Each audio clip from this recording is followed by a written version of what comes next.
And welcome back to the WHHI Daily News. As you know, LA had their fires back a couple of months ago, but now Myrtle Beach in South Carolina is experiencing some fires. And so we have with us Joel Wish. He is with Bright Harbor. He is the CEO of that company, and it's a disaster recovery company. And we appreciate you reaching out to us and providing some assistance to folks that might be listening or watching us today. Joel, let's just jump right in. So when a resident or a business is facing an emergency or disaster like this, what are some of the first things they need to be thinking about? I think the most important thing to think about, even before things happen, is to be prepared. Even if you're not immediately being evacuated, you should have a go bag, and you should start to think about what kind of documents and other things from your house you're going to need in order to evacuate. All right, so once a disaster or the crisis happens, then what? What's the immediate move after that? Of course, it depends on the situation, I understand. Well, we can talk about fires like this. If you're evacuated and your home is damaged, or even if it's not damaged, going back to that residence afterwards is going to be the next big thing. For a lot of people in South Carolina, you'll have issues with smoke, even if there's no damage in the home. And smoke is not just wood smoke. There's also other things that are burning, and they have chemicals like asbestos and lithium and heavy metals. And being very careful when you go back to your home that there isn't smoke damage, there's no toxins in your home, is really important. All right, and then dealing with insurance and FEMA if they've been called in. So can you kind of navigate that for us, kind of high level, if you could, Joel?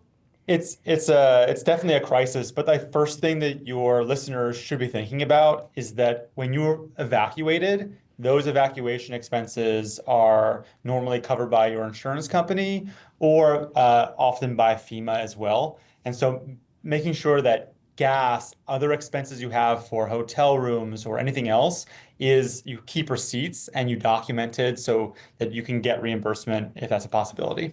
Okay, very good. So your company, Bright Harbor, do you go on site to help folks navigate this the comprehensiveness and the confusions that sometimes happen? Yeah, so I actually started this company because a few years ago, a friend of mine actually lost his house in a wildfire in Colorado. And I had called him the day after it happened, much like many of your residents might be calling their friends, like, how can I help you? And he was overwhelmed. He didn't even know what to do, where to turn to, who to get help from. And at that moment, I sort of saw just how complicated a process the recovery is. You touched on it a little bit. FEMA, insurance, there are specific programs for the state. There are personal issues, family issues, all these things to deal with. And most people who've gone through it haven't gone through it before. So they need somebody, an expert with years of experience doing it to help them guide them. And that's what Bright Harbor is. We're a service that helps people bounce back faster. We help them navigate the insurance process. We help them understand their obligations and their rights with FEMA and other state programs and really feel more confident and ultimately bounce back faster, better, and saving money and time. Right, very good. So we have like a minute left. Is there any other advice you have for our viewers and listeners today? I think it's really important for people to think about natural disasters as something that's here now. People talk about climate change, they talk about us building on coastal communities.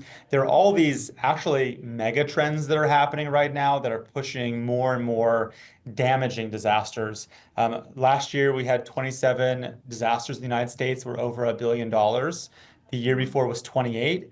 And that's 800% increase since the 1980s. So a lot of these things people have been talking about for a long time are here now. And it's really important for people to think about about what happens in those situations for their family and to prepare. Looking at your insurance information, make sure you're covered for the things that you need to be covered for. Making sure you have documentation from your home. One really simple tip for your listeners is take 5 minutes, take your phone, go walk around your house and take a video of all your stuff. Great. Open the drawers and just put that on, on your cloud storage and leave it in case something happens. And ultimately be ready to act when these kind of things happen. When you see evacuation or even you see your neighbors being evacuated, like that's time to start getting ready. Very good. Thank you so much. Great information and great tips for us. I appreciate it, Joel Wish, CEO of Bright Harbor. Thank you so much for being with us. Stay safe, everybody. And that's a wrap for this edition of the WHHI Daily News. I'm Robin Zimmerman. Thank you all so much for watching, and we'll see you next time. Stay safe and healthy. Bye, everyone.